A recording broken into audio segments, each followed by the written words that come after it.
భారత ప్రధాని నరేంద్ర మోదీపై కేంద్ర మంత్రి కిషన్ రెడ్డి ప్రశంసల జల్లులు కురిపించారు. మోదీ నాయకత్వంలో ఈ 11 సంవత్సరాల్లో దేశంలోని అన్ని రంగాలు అభివృద్ధి పదంలో ముందుకు దూసుకెడుతున్నాయని అన్నారు. దేశ ప్రజల కోసం ఆయన అనేక సంక్షేమ కార్యక్రమాలు అందించారని అన్నారు. ఒక్క రూపాయి అవినీతి జరిగిందని ఏ రాజకీయ పార్టీ కూడా ఆరోపణలు చేయలేదన్నారు. నీతి నిజాయితీతో ఒక సమర్థవంతమైన నాయకత్వంతో మోదీ పాలన సాగుతోందన్నారు. ప్రపంచ దేశాలు సైతం భారత వైపు చూసేలా మోదీ పాలన సాగుతోందన్నారు. అన్ని సామాజిక వర్గాల వారికి పెద్దపీట వేసి పాలన చేస్తున్నారు. కేంద్ర ప్రభుత్వం ప్రవేశపెట్టిన అనేక పథకాలు క్షేత్రస్థాయిలో అమలు జరిగేలా ప్రణాళికలు ఉంటున్నాయి. 4 కోట్ల ప్రజలకి ఇళ్లు కట్టించారు. మౌలిక రకమైన మార్పులు తీసుకొచ్చారని అన్నారు. అందించగల పార్టీని తీసుకురావాలని, ఒక మంచి నాయకుడి చేతిలో దేశ పగ్గాలు పెట్టాలి అని చెప్పి భావించినటువంటి సందర్భంలో మార్పు ఏదైతే ఆకాంక్షించారో ఆ మార్పు 2014 ఎన్నికల్లో భారతీయ జనతా పార్టీని అనూహ్యంగా ఆశీర్వదించి అధికారంలోకి తీసుకురావడం జరిగింది.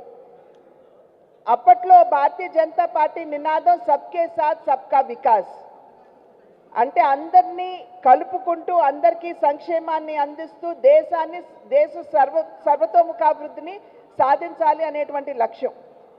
తిరిగి 2019వ సంవత్సరానికి వచ్చేటప్పటికి సబ్కే సాత్ సబ్కా వికాస్ సబ్కా విశ్వాస్ అని అన్నారు.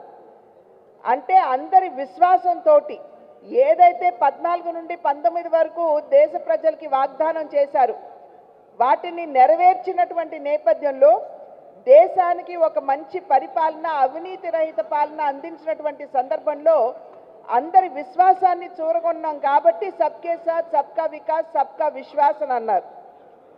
తిరిగి 2024వ సంవత్సరానికల్లా సబ్కే సాత్ సబ్కా వికాస్ సబ్కా విశ్వాస్ సబ్కా ప్రయాస్ అని చెప్పి భారతీయ జనతా పార్టీ నిర్ణయించడం జరిగింది. అంటే అందరితో పాటుగా మనం సంక్షేమాన్ని అందరికీ అందిస్తూ అందరి విశ్వాసాన్ని చూరగొనడం మాత్రమే కాకుండా ఈ లక్ష్యాన్ని చేరుకోవడంలో అందరి యొక్క సహకారం, భాగస్వామ్యం ఉన్నది అని చెప్పి తెలియజేసినటువంటి నేపథ్యం. ఎందుకంటే వికసిత్ భారత్ అనేటువంటి లక్ష్యం ఏదైతే ఉంటుందో, కళ ఏదైతే ఉంటుందో,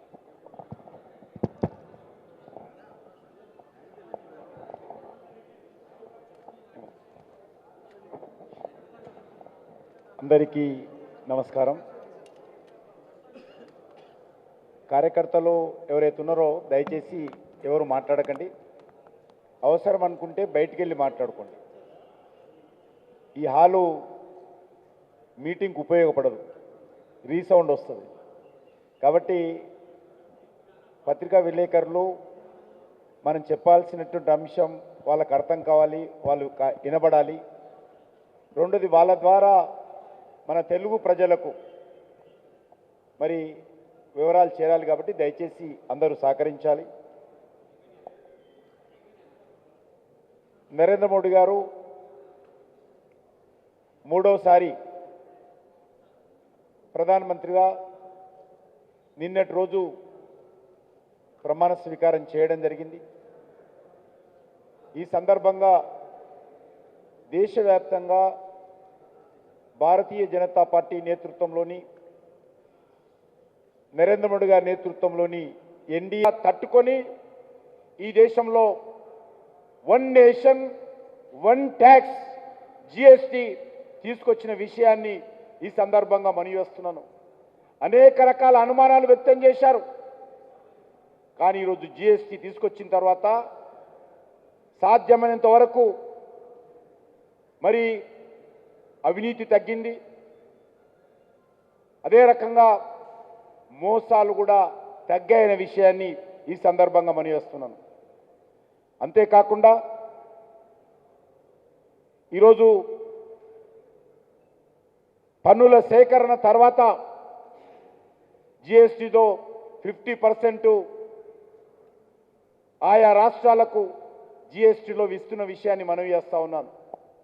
అంతేకాకుండా 2014 ముందు స్వాతంత్రం వచ్చినప్పటి నుంచి 2014 వరకు డివల్యూషన్ ఫండ్స్ కింద రాష్ట్రాలకు 32% వచ్చింది. అనేక సార్లు 1%, 2% పెంచుకుంటూ 2014 వరకు 1947 నుంచి 2014 వరకు లెక్కిస్తే 32% డివల్యూషన్ ఆఫ్ ఫండ్స్ స్టేట్స్కి వచ్చేది. కానీ ఒక ముఖ్యమంత్రిగా రాష్ట్రాల పరిస్థితి నరేంద్ర మోడీ గారికి తెలుసు కాబట్టి రాష్ట్రాలు కూడా ఆర్థికంగా బలంగా ఉండాలి అని ఆకాంక్షించేటువంటి వ్యక్తిగా నరేంద్ర మోడీ గారు ప్రధానమంత్రి అయిన